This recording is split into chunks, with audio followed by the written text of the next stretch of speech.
આખા કાઠિયાવાડમાં મારા નજરમાં આ 3 રાજાઓ એવા છે કે જેને હિસાબે પછી ત્યાગ દિવસની આપણે વાત કરવી છે.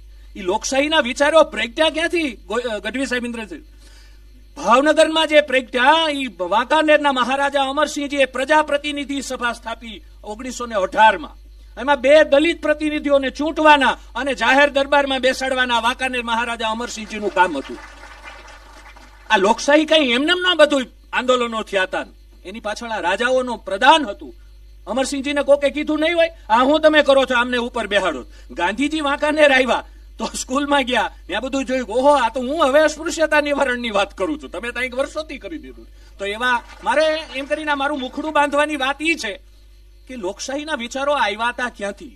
રાજકોટની રાજકુમાર કોલેજ સ્થપાણી, રાજાઓ ભણ્યા, એ સિવાય ગુરુકુળોમાં ભણતા હતા. જેમ જેમ એ વાંચતા ગયા, વિચારતા ગયા, એના મનમાં નવીન નવીન કંઈક વાતો આવતી ગઈ અને પછી એને એમ થયું કે હવે સમય બદલાણો છે, આપણે આવું કંઈક કરવું જ જોઈએ. અને એને હિસાબે રાજકોટના લાખાજી રાજે પ્રજા પ્રતિનિધિ સભા સ્થાપી 1924માં. 80 જણા ચૂંટાય અને 80 બેહે. આપણા તૃપ્તિબાઈ બેઠા છે, એમને સાંભળ્યા હોય તો આપણને એમ થાય એક પણ શબ્દ બાંડો ન હોય. જયારે જયારે એને એમ સાંભળો કે રાજપૂતી મરજાદ શું હશે તો આ લોકોને આ ખબર પડે. હું શક્તિસિંહ ગોહિલને સાંભળું એમ થાય કે એક વખત સાંભળજો તો ખરા, એક પણ આ તો